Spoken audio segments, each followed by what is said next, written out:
네, 오늘 말씀 보겠습니다. 요한복음 13장 21절에서 22절 말씀 먼저 읽어보겠습니다. 예수께서 이 말씀을 하시고 심령이 괴로워 증언하여 이르시되 내가 진실로 진실로 너희에게 이르노니 너희 중 하나가 나를 팔리라 하시니 제자들이 서로 보며 누구에게 대하여 말씀하시는지 의심하더라. 아멘. 오늘은 너희 중 하나가 나를 팔리라라는 제목으로 말씀을 나누려고 합니다. 그리고 오늘 읽은 이 본문이 또 이 제목이에요. 너희 중 하나가 나를 팔리라. 자, 우리는 예수님을 판 자가 누군지 알고 있습니다. 누구죠?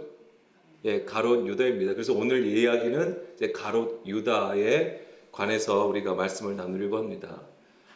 지난 시간에 잠깐 말씀 나눠보면 예수님이 제자들의 발을 씻기시는 것을 우리가 보았죠. 자, 이것은 단순히 높은 자가 낮은 자를 섬겨야 한다는 교훈을 말하는 것을 넘어서 예수님의 죽음과 부활에 관하여서 우리에게 말해주고 있다라고 하는 것입니다. 그래서 예수님이 우리에게 보여주신 그 진정한 섬김, 그것은 무엇입니까? 진정한 섬김이 뭐예요? 십자가의 죽음을 얘기하는 것입니다. 그래서 우리에게 말씀하시는 것은 너희들의 진정한 섬김, 이웃과 형제들을 섬기기 위해서는 십자가의 죽음을 통해서 이루어져야 한다는 것을 말씀해 주신다고 하는 거예요. 그것은 무엇을 의미하는 것입니까? 내 안에 있는 고정관념들, 내 안에 있는 육신의 생각들이 완전히 죽어졌을 때에 비로소 그 하나님의 사랑을 나타낼 수 있다라고 하는 것입니다. 하나님의 사랑이 온전히 나타나려면 내가 있으면 안 되는 거예요. 그러면 그 하나님의 사랑을 온전히 나타내기 위해서는 내 안에 그리스도가 계실 때에 비로소 그 온전한 사랑이 나타난다고 하는 것이고, 그 보여지는 하나님의 사랑이 바로 이웃사랑, 형제 사랑이 되는 것입니다. 근데 예수님께서 제자들의 발을 씻기신 것은 무엇 때문이죠? 제자들 간에 다툼이 있었어요. 논쟁이 있었습니다. 어떤 논쟁입니까? 누가 크냐라고 하는 것이죠. 제자들 사이에 누가 크냐 이 논쟁에 대해서 예수님이 답을 주신 게 바로 제자들의 발을 씻기신 것이었습니다.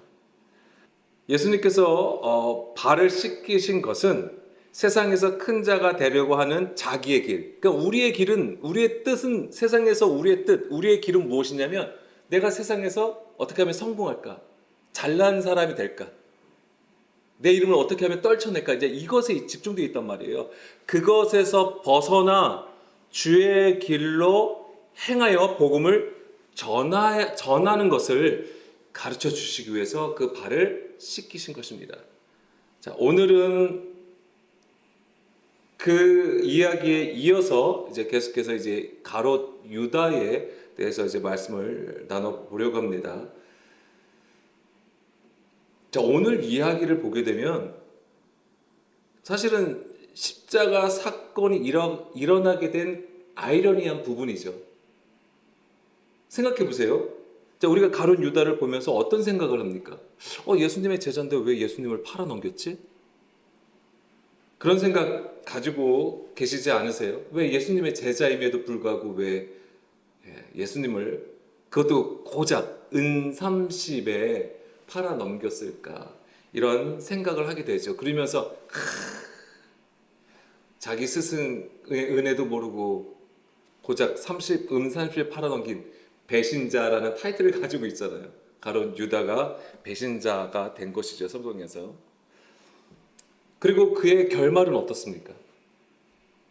말씀 찾지 마세요. 이제 마태복음 27장 3절 이후에 보게 되면 유다는 목매어 죽었다라고 되어 있습니다.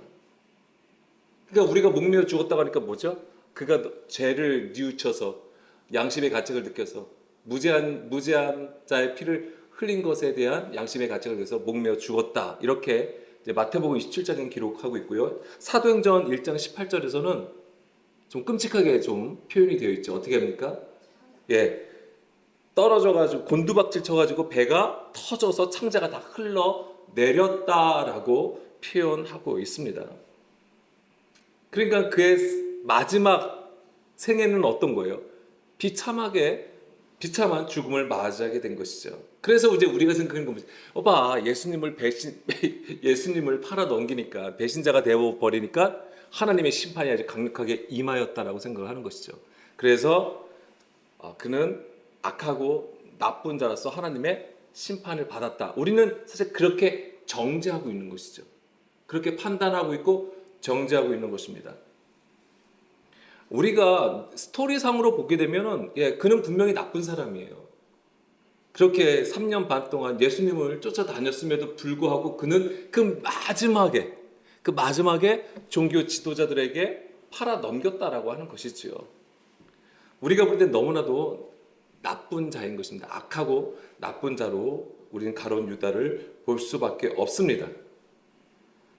그렇지만 우리가 다시 한번 좀 점검하고 주목해야 할 것은 뭐냐면, 그렇게 생각하는 것은 우리가 예수님의 편에 서 있다고 생각하고 선과 악을 구분하여서 판단한다라고 하는 거예요. 그러니까 이런 것은 우리가 좀 주의하고 경계해야 되는 이원론적인 생각이라고 하는 것입니다. 이원론적 관점으로 그 기준으로, 내가 가진 기준을 가지고 이건 선한 것이고 이건 악한 것이다라고 판단해 버리는 거예요. 물론 성경에는 창세기 1장부터 빛과 어둠이 있죠. 빛과 어둠. 그래서 우리는 빛은 선하고 어둠은 악한 거 이렇게 생각을 합니다. 그렇지만 하나님은 어떤 분이세요? 빛도 창조하셨지만 또 무엇도 만드셨어요? 어둠도 창조하신 것을 우리는 알아야 되는 거예요. 그러면 그렇게 말씀하신 이유가 있다라고 하는 거예요. 우리에게 좀 더 명확하게 깨달으라고 하시는 말씀이라고 하는 거예요. 그럼 그것이 무엇입니까? 우리가 어둠 가운데 있다라고 하는 자예요. 그래서 우리를 어둠 가운데 있는 자인데 하나님의 창조는 우리를 어둠에서 빛 가운데로 인도해 가신다라고 하는 거예요. 그래서 창세기 1장 2절 말씀을 보게 되면 1절에 태초 하나님의 천지를 창조하신다라고 말씀하시고 2절에 곧바로 무슨 얘기가 나옵니까?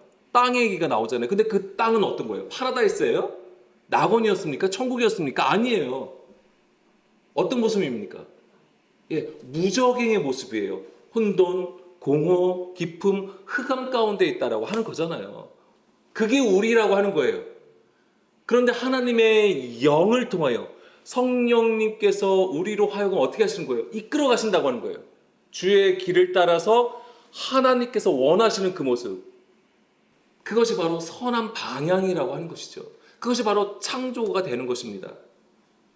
그래서 우리가 가룟 유다도 물론 우리가 표면적으로 볼 때는 분명히 배신자입니다. 배신자의 모습을 가지고 있지만 예수님의 제자 중에 굳이 왜 이 예수님을 팔아 넘기는 그 악함을 하게 하셨는가? 우리가 오늘 좀 그것을 좀 볼 필요가 있는 것이지요. 이런 부분들은 우리가 잘 알고 있는 내용, 성경으로 예를 말씀드리면, 하나님은 에서는 어떻게 생각하시죠? 하나님은 에서는 미워하고 야곱은 사랑하신다고 하셨잖아요. 그러면은 하나님께서 에서를 미워하셨으면 에서를 진멸하시면 되잖아요. 근데 그렇게 하지 않으세요. 에서도 똑같이 번성하게 하세요. 그렇지만은 언약 밖에 두시는 거죠. 언약 안에 두시는 것은 누굽니까? 야곱이에요. 그래서 이스라엘의 조상으로 삼으시게 되는 거잖아요. 그런 부분들을 우리가 알아야 됩니다. 그래서 하나님은 에서는 나쁜 놈이야, 야곱은 선한 자야, 이렇게 생각을 하시는 게 아니에요. 이걸 우리에게 보여주시는 이유는 무엇입니까?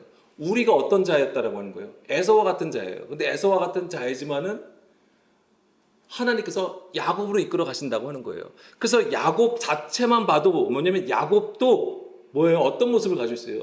그가 온전한 선한 자는 아니란 말이에요. 우리가 볼 때는 에서를 속이잖아요. 아니, 이삭을 속이잖아요. 이삭을 속여서 자기가 에서인 것처럼 행동을 하잖아요. 그런 모습은 우리가 표면적으로 볼 때는 옳은 행동은 아니잖아요.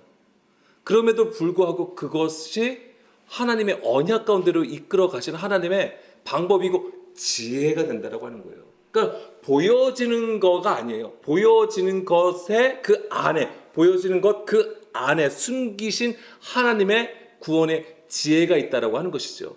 그걸 우리 안에서 발견하라고 하는 거예요. 그것이 바로 우리가 어둠 가운데서 빛 가운데로 나아가는 방법이라고 하는 것입니다.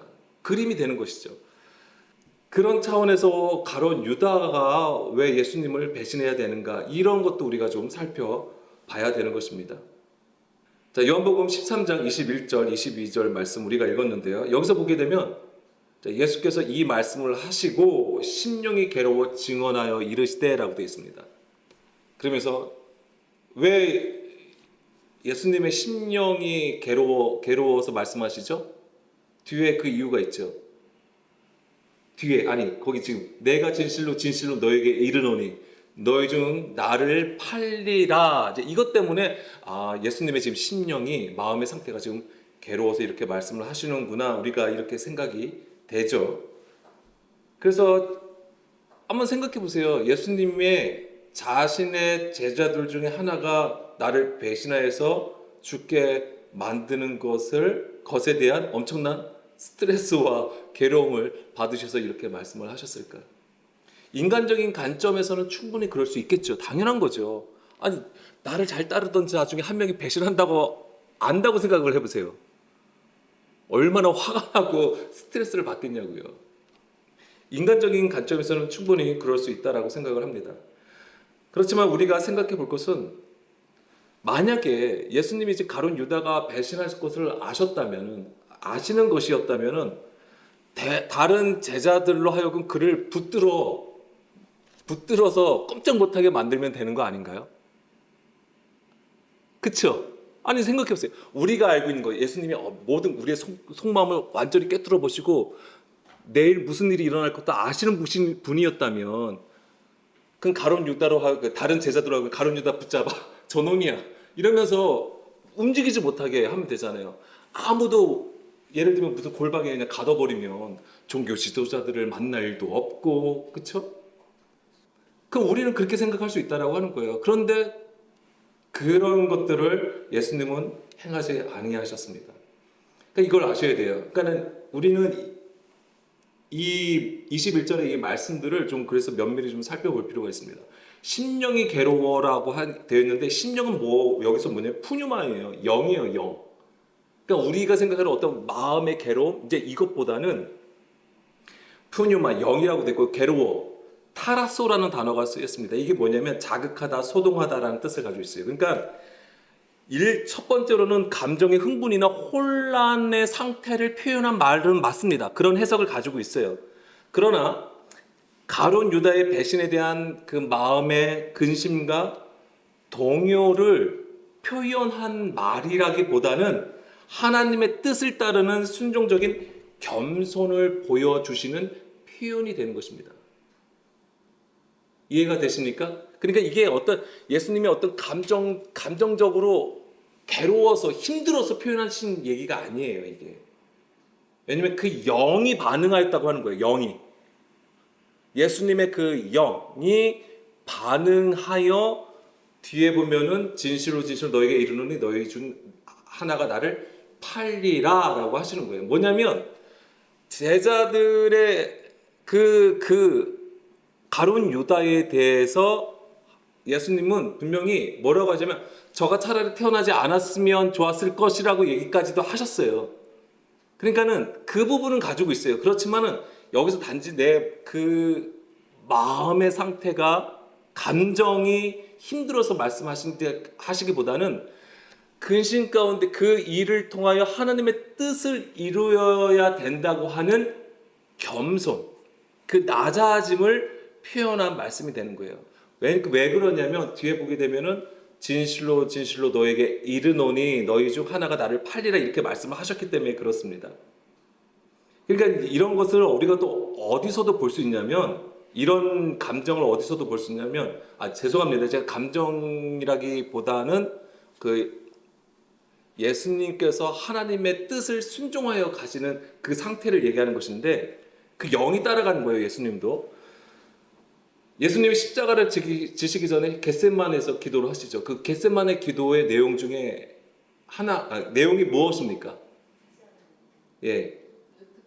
아버지는 모든 것이 가능합니다라고 고백을 하면서 이 잔을 내게서 옮겨달라고 얘기를 해요. 그러나 나의 원대로 마옵시고 아버지의 뜻대로 원대로 하옵소서라는 기도를 하죠. 그러니까 뭐냐면 예수님도 일이 분명히 감당하기 힘든 어려움인 건 너무나도 잘 알아요. 이게 큰 고통인 걸 알아요. 그럼에도 불구하고 아버지의 뜻대로 하기를 원하여 하나님 앞에 기도를 드리는 거죠. 아버지의 뜻을 구한 거예요. 그래서 예수님께서 그 겟세마네의 기도의 응답이 무엇입니까? 십자가에서 죽으신 게 응답이에요. 기도가 무엇입니까? 하나님의 뜻을 구하는 게 기도예요. 그 기도의 응답은 그 뜻을 깨달아 순종함이 기도의 응답이 되는 것이죠. 그러니까 겟세마네의 기도의 응답은 십자가에서의 죽음이었던 거예요. 그러니까 그러한 상태예요. 그래서 이 21절 말씀이 심령이 괴로워 말씀하심이 바로 이런 거와 같다라고 하는 것입니다. 당연히 인간적인 생각으로는 죽음 앞에 근심과 두려움이 당연히 있죠. 왜 없겠습니까? 예수님도 육신을 가지고 오셨습니다. 하나님의 아들이시고 그리스도이시지만 육신을 입고 오셨단 말이에요. 우리와 똑같이 되신 분이었던 거예요. 당연히 죽음이 두렵겠죠. 그렇지만 그 근심과 두려움을 하나님에 대한 순종으로 어떻게 하시는 거예요? 이기시는 거예요. 믿음으로 이겼다고 하는 거예요. 그래서 예수님은 십자가에 죽으셨던 것입니다. 그게 기도 응답이었던 것이죠. 그래서 이 심령이 괴롭다고 하는 것은 이제 감정의 어떤 상태를 말하기보다는 구원을 향한 하나님의 역사를 위한 겸손과 순종이라는 의미를 가지고 있는 것입니다. 그리고 뒤에 보세요. 내가 진실로 진실로 너에게 이른다고 했을 때 진실로 진실로 아멘 아멘이에요. 그래서 아멘 아멘. 아멘은 히브리어로도 아멘이고 아만이라는 단어에서 나왔습니다. 아만. 아만은 무슨 뜻이냐면 세우다, 확고하다, 진실하다, 신실하다, 신뢰하다라고 하는 거예요. 그래서 우리가 말씀 뒤에 아멘 하죠. 아멘. 우리가 그렇게 됨을 믿습니다. 하나님을 전적으로 믿습니다. 그렇게 고백하는 것과 같은데, 자, 이 아멘이 보세요. 계시록 3장 14절. 계시록 3장 14절 말씀에 보게 되면 라오디게아 교회의 사자에게 편지하라. 아멘이시오. 충성되고 참된 증인이시오. 하나님의 창조의 근본이신 이가 이르시되라고 되어 있어요. 이거 누구를 얘기하는 거예요? 예수님을 얘기하는 거예요. 근데 예수님이 어떤 분이세요? 예, 하나님의 창조의 근본이신 분이고 충성되고 참된 증인이시고 그 앞에 뭐예요? 아멘이신 하나님이에요. 그러니까 아멘이신 분이에요. 그러니까 뭐예요? 이름이에요, 이름. 그 이름 앞에 붙은 거죠. 설명해 준 거예요. 그게 곧 이름이 되는 거예요. 그러니까 예수님을 아멘이고 충성되고 참된 증인 하나님의 창조의 근본이신 분으로 여기서 표현하고 있는 거예요. 아멘이에요. 자, 근데 이 말씀을 또한 우리가 어디서 봐야 되냐면 이사야 65장 16절 말씀에도 보게 되면 이 아만이라는 단어가 쓰였습니다. 이러므로 땅에서 자기를 위하여 복을 구하는 자는 진리의 하나님을 향하여 복을 구할 것이요 땅에서 맹세하는 자는 진리의 하나님으로 맹세하리니 이는 이전 환난이 잊어졌고 내 눈 앞에 숨겨졌습니다. 여기서 아만이 어디에 어떻게 쓰였을까요? 진리의 하나님. 아만 엘로힘이에요. 아만 엘로힘. 우리가 하나님의 이름을 생각할 때 뭐예요? 치료하시는 하나님, 모든 곳에 계신 하나님, 막 이렇게 막 쓰잖아요. 똑같아요. 진리의 하나님, 아만 엘로힘이라고 쓰여진 것입니다. 그러니까 하나님의 구원을 이루시는 진리의 하나님이 바로 아멘이 되는 거예요. 그냥 우리가 목사님이 말씀한 기도 가운데 아니면 말씀대에 아멘 하면서 마치 구호처럼 하시는 건데 사실은 그렇지 않습니다. 진리의 증인으로서 우리가 고백을 하는 거예요. 이 고백은 원래 어떤 의미를 가지고 있냐면 우리 안에 이제 이 단어가 굉장히 중요한데 뭐냐면 호몰로게어예요. 뭐예요? 진리, 동일한 본질의 말씀을 가지고 있을 때 비로소 우리가 아멘 할 수 있다라고 하는 거예요. 꼭 그렇게 됨을 믿습니다라는 어떤 우리의 확신과 결단의 어떤 구호처럼 우리는 사실 하고 있는 거지만 사실 뭐예요? 우리 안에 그 진리, 동일한 본질, 진리의 말씀을 가지고 있는 상태가 바로 아멘 한다라고 하는 거예요. 그래서 이것은 반드시 우리가 그 안에, 그가 우리 안에 계시는 관계 속에서 온전히 하나님 앞에 호응하여, 반응하여 드리는 기도가 되고 찬양이 된다라고 하는 것입니다. 그게 원래 아멘이 그렇습니다. 다시 요한복음 12장 21절로 돌아가서 그러니까 여기서 아멘 아멘 진실로 진실로 그러니까 뭐예요? 진리로 진리로 그러니까 확실한 하나님의 뜻이라는 것을 강조해서 말씀해 주시는 것입니다. 그런데 그것이 뭐예요? 요한복음 13장 21절. 그럼 그것이 뭐예요? 너희 중 하나가 나를 팔리라. 바로 이거예요. 이게 뭐예요? 이 하나님의 뜻으로 반드시 구원을 위해서 이루시는 하나님의 일이라고 하는 것입니다. 너희 중에 하나가 나를 팔다라고 하는 그 일이 하나님의 구원을 이루시는 일이라고 하는 것이죠. 그래서 제자들 중 하나가 예수님을 배신하였기 때문에 예수님은 종교 지도자들에게 붙들림을 당하고 결국 십자가에서 죽게 되는 것이죠. 이것이 있어야지만 예수님이 붙잡히시고 십자가에 죽게 되는 거예요. 그럼 이거는 마치 안 죽으려고 그러니까 예수님이 안 죽으려고 어떻게든 하려고 했는데 배신자 한 명 있어가지고 잡혀서 결국 죽게 되었다. 이렇게 된 것처럼 보이죠. 어떤 상황에 따라서 흘러가서 예수님이 붙잡혀서 죽게 된 것처럼 되어 있는, 그렇게 읽혀지는 거지만은 사실 그렇지 않다는 거예요. 이게 철저하게 하나님께서 계획하신 그 뜻대로 그 일이 이루어졌다라고 하는 거예요. 심지어 그 가룟 유다도 우리가 볼 때는 악하고 배신한 거지만 하나님의 뜻 안에서 그 일이 이루어졌다라고 하는 것이죠. 22절, 제자들이 서로 보며 누구에게 대하여 말씀하시는지 의심하더라. 자, 너희 중에 하나가 나를 팔 거야 하니까 제자들 반응은 어떨 것 같아요? 의심, 누구야? 이렇게 반응을 하겠죠. 근데 그거 전에 어떤 반응이 더 먼저 일어났을 것 같아요? 당황할 거 아닙니까? 황당하죠. 자기네는 그래도 나름대로 어떤 예수님의 제자라는 어떤 프라이드를 가지고 예수님을 열심히 따라가 다니는데 이 중에서 한 명이 예수님을 배신한대요. 그러니까 어떻게 하면서 좀 당황스러워했을 것 같아요. 당황해하면서 물론 의심도 했겠죠. 그런 자가 있다고? 누구지? 하면서 아마 두리번 거렸을 겁니다. 이게 사실은 의심한다라는 그 뜻도 가지고 있는 것이지만 당황해서 어리둥절한 표현이 더 맞아요. 어리둥절한 상태를 말하는 것입니다. 23절, 예수의 제자 중 하나 곧 그가 사랑하는 자가 예수의 품에 의자하여 누웠는지라. 자, 예수님의 제자 중 하나 곧 그가 사랑하는 자, 이게 누구죠? 이거는 이제 요한을 이제 뒤에 나옵니다. 근데 여기서는 그 이름을 밝히지 않았어요. 아무래도 자기가 쓰는 건데 자기 이름을 밝히는 게 조금 뭐였겠죠? 그럴 수도 있지만은 그가 사랑하시는 자가 예수의 품에 의자하여 누웠는지라. 그러니까는 그런 상태에서 시몬 베드로가 머리짓을 말하되 말씀하신 자가 누구인지 말하라 하니, 그러니까 아마 요한이 예수님께 가까이 있을까. 밑에 보면 뭐라고 되어 있습니까? 25절에 그가 예수의 가슴에 그대로 의자여 말하되 주여 누구니까 이렇게 얘기하잖아요. 그러니까 이게 마치 뭔 것 같아요. 예수님의 품 안에서 그냥 이렇게 포함해서 이렇게. 그래서 우리가 그 마지막 성만찬에서도 보면은 예수님께 가까이 있는 자가 있어요. 그 그림을 한번 자세히 한번 보세요. 그럼 그게 누구냐면 바로 아마 이제는 사도 요한으로 표현이 된 것인데, 근데 여기서 보면은 이렇게 한 표현을 가지고 어떤 이들은, 그러니까 남자와 남자가 서로 이제 남자인 사도 요한이 남자인 예수님을 사랑하는 거다 막 이러면서 막 그거에 대해서 막 공격을 하기도 했던 부분이에요. 그런데 이거는 그런 게 아니에요. 뭐냐면 유대인들이 식사하는 자세예요, 이게. 그래서 여기서 누웠다라고 되어 있잖아요. 누웠다. 이게 뭐냐면 아나케이마이라는 단어가 쓰였습니다. 이거 한번 찾아보세요. 픽트리. 그럼 뭐냐면 식사 때에 기대다, 눕다, 식사하다라는 뜻을 가지고 있어요.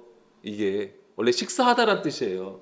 그러니까 그들이 뭐냐면 이런 절기 때 뭐냐면 그때 식사를 할 거 아닙니까? 축제잖아요. 식사를 할 때 뭐냐면 약간 이렇게 누워서요. 약간 확실한 거 있으면 이렇게 기대가지고 서로 이야기하면서 먹으면서 이런 걸 얘기하는 건데, 아무래도 예수님이 이렇게 계실 때에 예수님 쪽으로 이렇게 살짝 누운 걸 가지고 이제 그렇게 이제 표현이 된 것이죠. 그래서 예수의 가슴에 그대로 의지하여라고 얘기하는 거, 이게 다 식사하다가 지금 이루어진 일들입니다. 그러니까 식사하는 태도예요. 자세가 되는 거예요. 그러니까 제자들도 지금 너무 궁금한 거예요. 특히 이제는 베드로도 예수님의 수제자로서 너무 궁금한 거예요. 그래? 누가 배신을 때린다고? 막 이러면서 지금 이제는 사도 요한한테 한번 다시 예수님께 여쭤보라 이제 얘기를 하는 거죠. 그러니까 26, 27절 말씀 예수님이 뭐라고 합니까?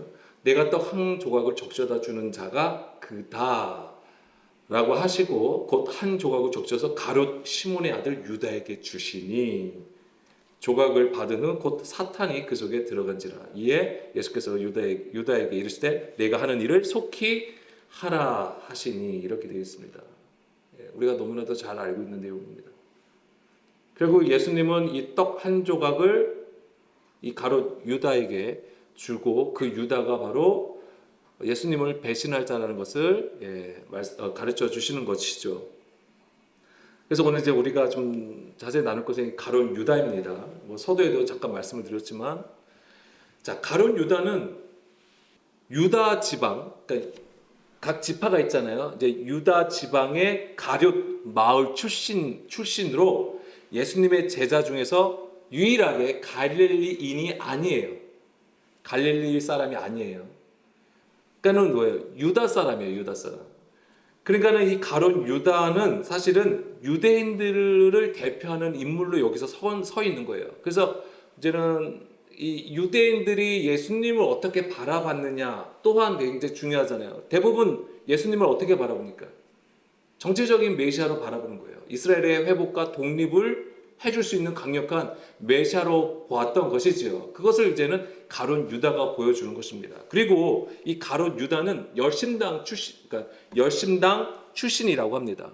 그러니까 이 열심당이라고 하는 것은 뭐예요? 율법을 굉장히 철저하게 배우고 그 율법대로 살아가는 자들이고 거룩한 것, 경건한 것도 굉장히 중요하게 여겨요. 그리고 메시아에 대해서 굉장히 사모함이 큰 자들입니다. 그러니까는 가룟 유다가 예수님을 향하여 얼마나 큰 기대를 가지고 있었겠냐고요. 그런데 자기가 생각했던 메시아와 다른 예수님의 모습을 보는 거죠. 그러니까 거기에 대한 낙담이 굉장히 컸을 거예요. 실망감이 엄청나게 컸을 거예요. 그래서 그런 마음으로 인하여서 이제는 그 안에 사단이 이제는 예수를 팔 마음을 줬던 것이죠. 분명히 그것은 충분한 이제 이유가 될 것입니다. 그러니까는 스토리상으로 보면 이제 그렇다고 하는 거예요. 그렇지만은 이것은 철저하게 하나님의 뜻 가운데서 그 일이 이루어졌다는 거 우리가 간과해서는 안 되는 것이죠. 그래서 가룟 유다의 배신은 모든 상황과 이해관계 속에서 이루어지는 일처럼 보여지는 것입니다. 강력한 왕으로서 메시아를 기대했던 가룟 유다의 눈에 예수님은 정말 보잘것없는 자의 모습이었던 거예요. 너무나도 연약하고 뭔가 좀 강력하고 좀 더 리더십 있고 막 이런 것으로 저는 보지를 못했던 것이지요. 그러나 그것은 분명히 성경대로 일하시는 그리스도. 그러니까 성경은 그리스도를 기록하고 있고 그 그리스도를 통해서 하나님의 구원을 이루신다고 하는 거잖아요. 그러니까 그것을 보지를 못한 거예요. 가룟 유다뿐만 아니라 대부분의 유대인들은 그 성경에 기록된 메시아를 보지를 못했던 것이죠. 그러니까 깨닫지를 못하는 가운데 있었던 것입니다. 그래서 요한복음을 계속해서 읽어보시면 우리가 처음부터 읽어보세요. 그러면 그들은 다 어디에 있을까요? 어둠 가운데 있는 자들이에요. 빛보다 어둠을 더 사랑하는 자들이었다라고 하는 거예요. 그러니까 그런 배경 속에서 예수님이 오셨던 거예요. 그러니까 그들은 예수님을 귀히 여길 수가 없는 것이죠. 메시아로 볼 수가 없었던 거예요. 그냥 자기들이 원하고 바라는 것을 행할 때만 박수치는 거예요. 우리의 메시아다라고. 그러나 막상 예루살렘에 입성하고 예수님이 말씀하시고 보여주시는 일들을 보게 되면 자기들이 원했던 그 메시아의 모습은 아니었던 것이죠.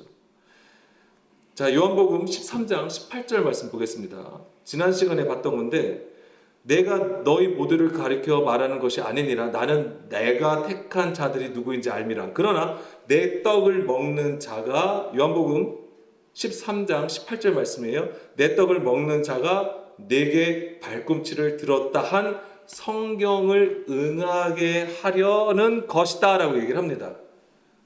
내 떡을 먹는 자가, 지금 이거 누구를 얘기하는 거예요? 가룟 유다를 얘기하는 거예요. 그래서 이거에 대한 관주를 좀 보게 되면 이 내게 발꿈치를 들었다 하는 말이 무엇인가라고 이제 관주를 보게 되면 시편 41편 9절 말씀 보겠습니다. 내가 신뢰하여 내 떡을 나눠 먹던 나의 가까운 친구도 나를 대적하여 그의 발꿈치를 들었나이다 라고 되어 있습니다. 이건 이제 누구 얘기 같아요? 이 시편 41편의 저자는 다윗입니다. 다윗. 자, 이 시편 41편은 다윗이 병들었을 때에 소외되는 어떤 고통의 소리를 적은 거예요. 그러니까 고통의 시편이 되는 건데, 내 떡을 먹는 자가 내 발꿈치를 들었다고 하는 것은 그 서로 신뢰하던 자와의 관계가 어떻게 된 거예요? 깨진 것을 얘기하는 것입니다. 서로 신뢰했던 자가 뭐예요? 같이 떡을 나누던 자예요. 같이 떡을 나누던 자, 즉 가까운 친구라고 하는 거예요. 가까운 친구였는데 배신하게 됨으로써 그 관계가 깨진 것을 얘기하는 것이죠. 다윗을 배신한 자가 누가 있을까요? 아니, 많은데요. 예, 물론 많죠. 많은데 가장 가까운 사람. 네? 예, 맞아요. 압살롬. 가장 가까운 사람. 아들이잖아요.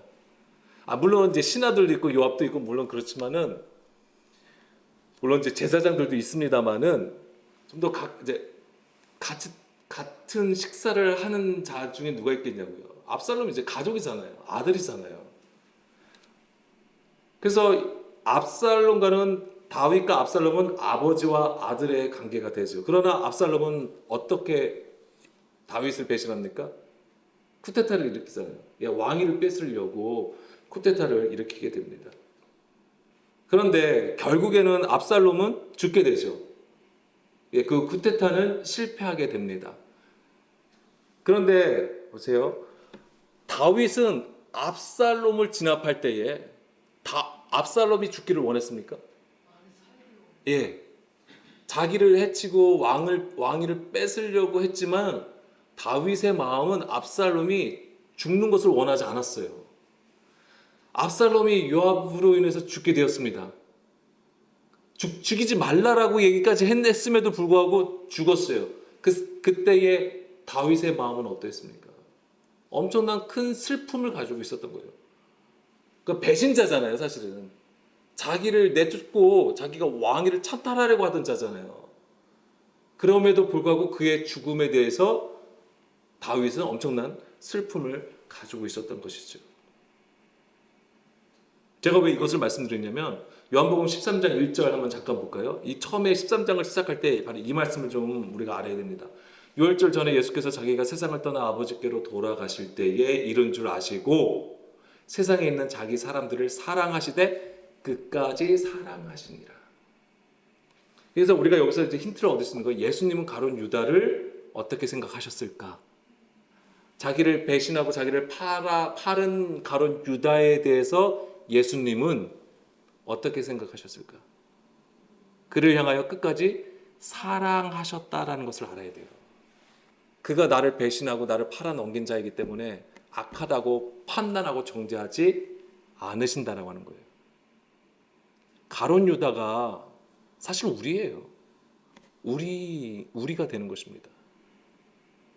우리는 지금 예배를 드리고 예수님을 믿고 있기 때문에 우리는 절대 예수님을 팔아넘기는 그런 배신의 행위를 하지 않는다라고 생각할 수 있을 겁니다. 그렇지만은 오늘 이제는 또 보게 되면은 가룟 유다 속에 누가 들어가는 거예요? 사탄이 들어가는 거잖아요. 그러니까는 뭐냐면 가룟 유다가 곧 사탄이 되어버렸어요. 근데 그 사탄이라는 건 뭐예요? 하나님의 일을 생각하지 않고 사람의 일을 하는 것을 얘기하는 거예요.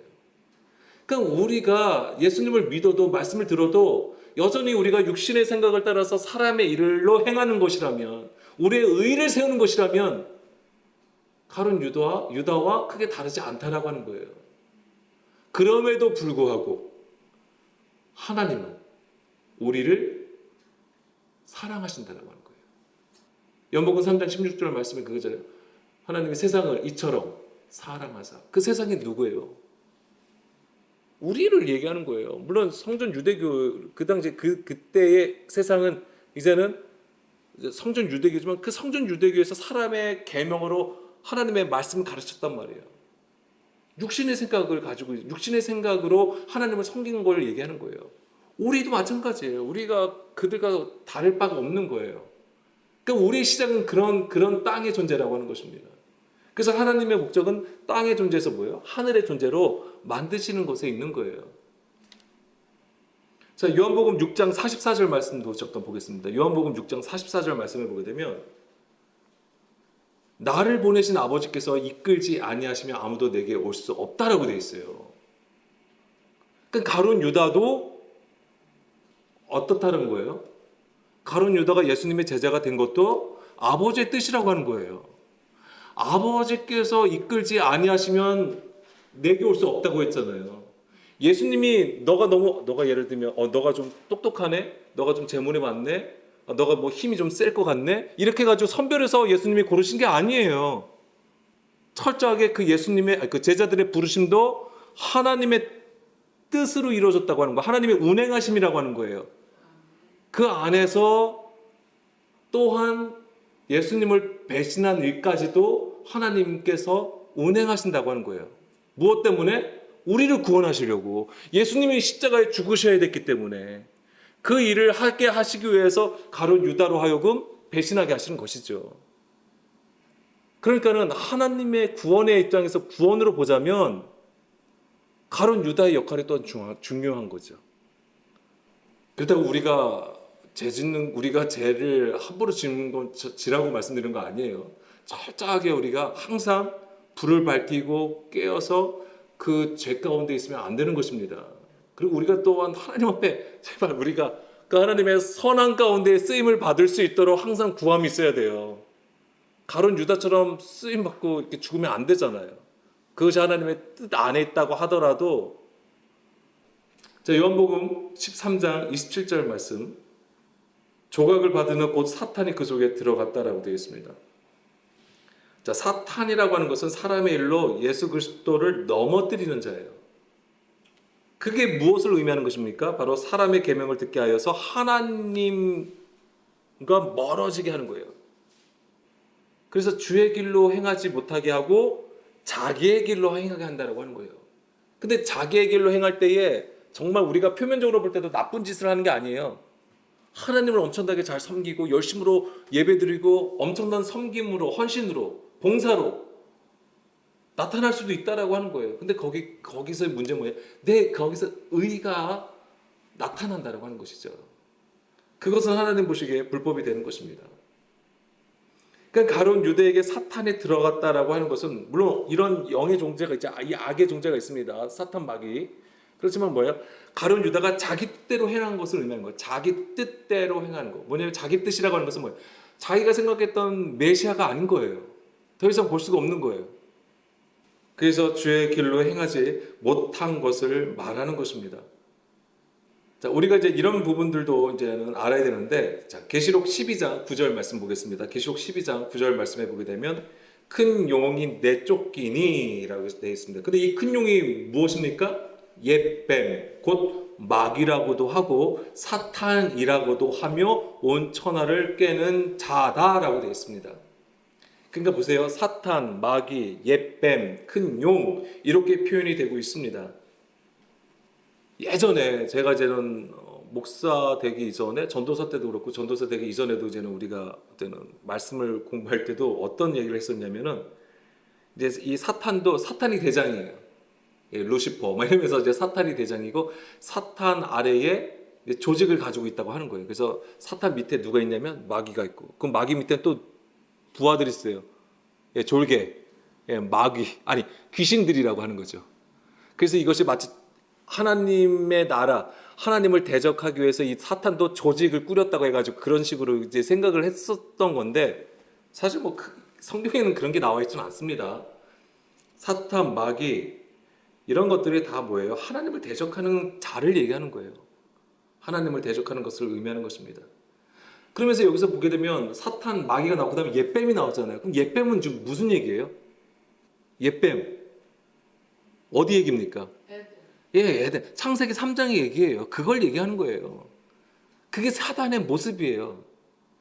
사단이 어떻게 하나님의 일을 방해하고 예수 그리스도를 넘어뜨리게 하는지에 대해서 보여주는 거예요. 그 에덴에서 생명나무를 먹지 못하게 하고 선악을 알게 하는 나무를 먹게 함으로써 어떻게 해서 하나님과 멀어지게 하는, 이게 바로 마귀의 일, 사단의 일이라고 하는 것입니다. 그것이 바로 옛뱀이에요.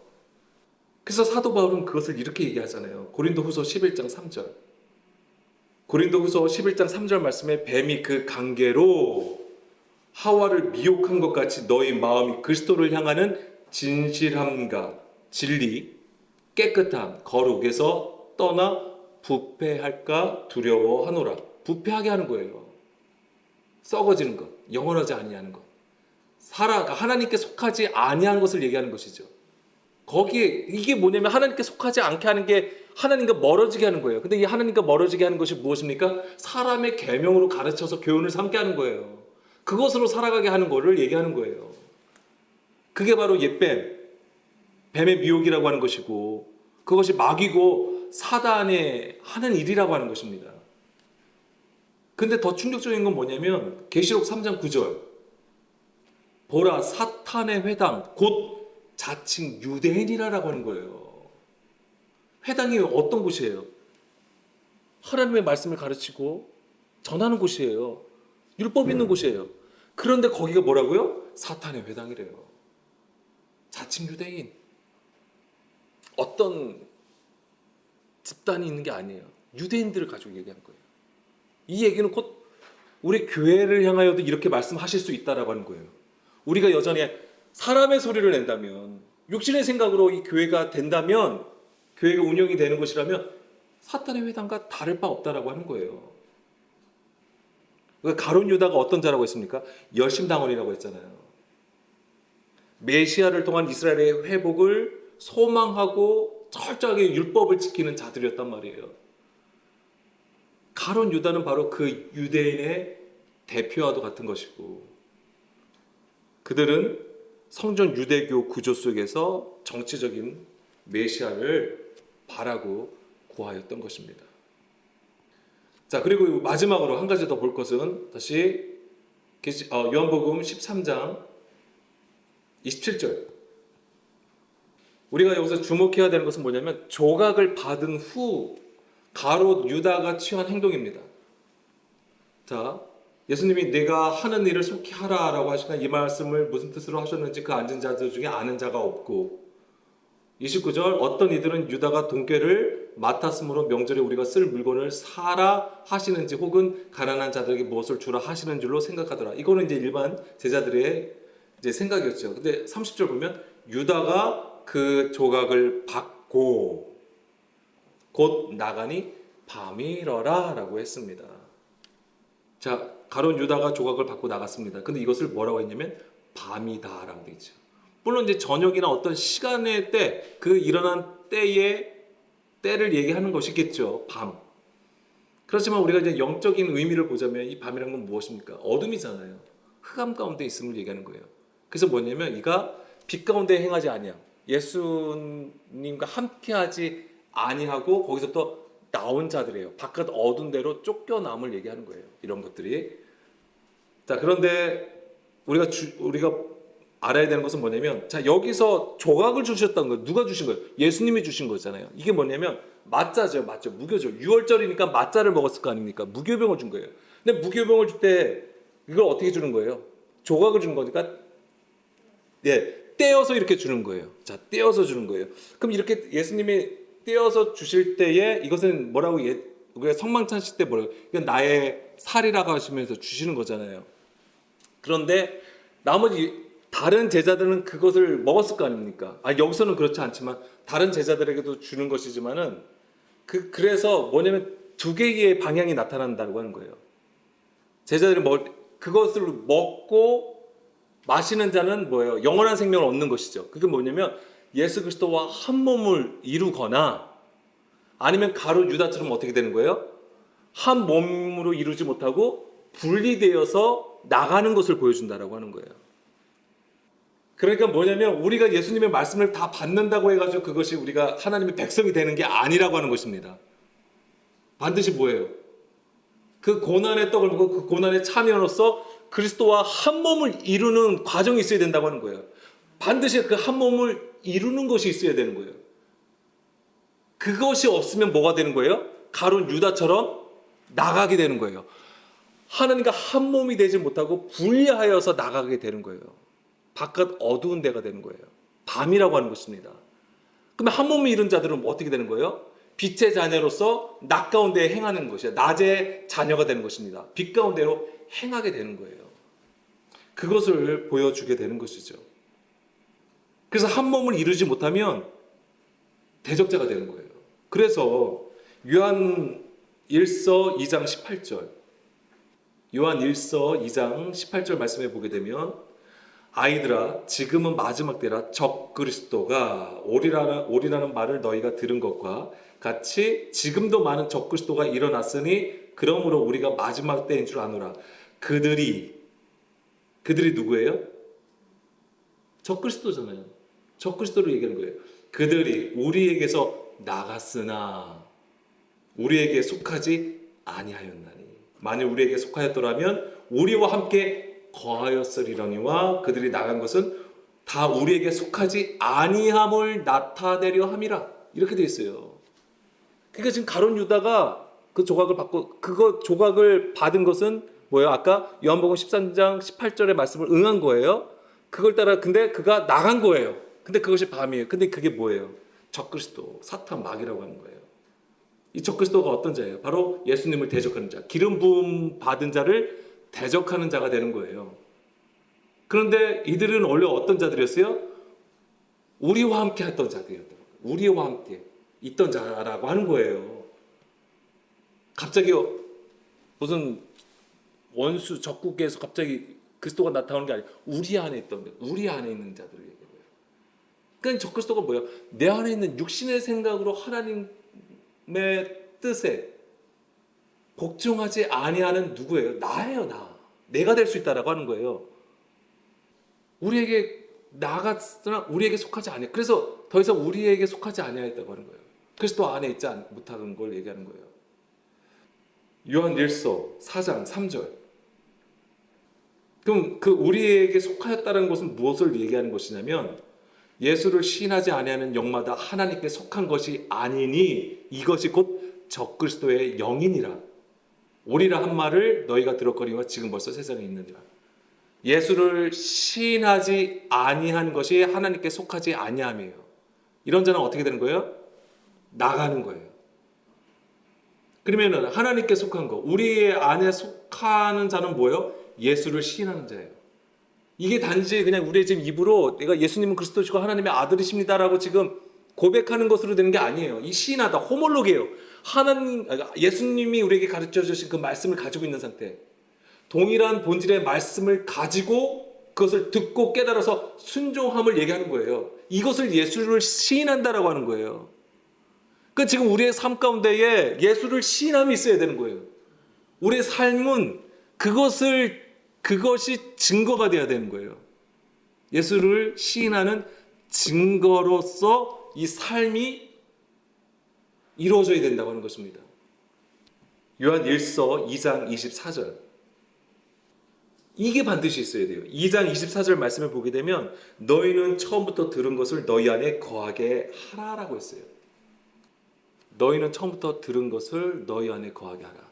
처음부터 들은 것이 너희 안에 거하면 너희가 아들과 아버지 안에 거하리라. 아멘. 처음부터 들은 것이 무엇입니까? 예수님께서 하신 말씀이에요. 이게 순서로 어떤 그런 걸 얘기하는 처음, 근본, 본질의 말씀을 얘기하는 거예요. 예수님이 우리에게 들려주신 그 말씀으로 깨달을 때에 바로 우리가 아들과 아버지 안에 거한다라고 하는 거예요. 이게 바로 아까 예수를 시인한다라고 하는 거예요. 이게. 마지막으로 딤전 6장 3절에서 5절 말씀입니다. 누구든지 다른 교훈을 하며 바른 말, 곧 우리 주 예수 그리스도의 말씀과 경건에 관한 교훈을 따르지 아니하면 그는 교만하여 아무것도 알지 못하고 변론과 언쟁을 좋아하는 자니 이로써 투기와 분쟁과 비방과 악한 생각이 나며 마음이 부패하여지고 진리를 잃어버려 경건을 이익의 방도로 생각하는 자들의 다툼이 일어났느니라. 이것이 바로 무엇입니까? 이것이 바로 가룟 유다가 가지고 있던 적그리스도의 마음이라고 하는 것입니다. 적그리스도예요, 이게. 3절에 다시 우리 주 예수 그리스도의 말씀과 경건에 관한 교훈을 따르지 아니하면 이렇게 된다라고 하는 것입니다.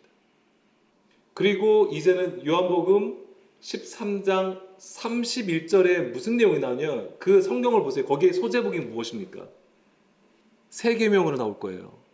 성경에 소제목이. 새 계명이요. 예, 새 계명으로 나온다고요. 그러니까 그 새 계명을 얘기하는 거예요. 그 새 계명이 기존에 있던 말씀이 아니고 다른 완전히 새로운 계명을 얘기하는 거냐? 그게 아니라고 하는 거예요. 그것은 이제 다음 시간에 좀 더 그것이 무엇인지 또 우리가 나누겠습니다.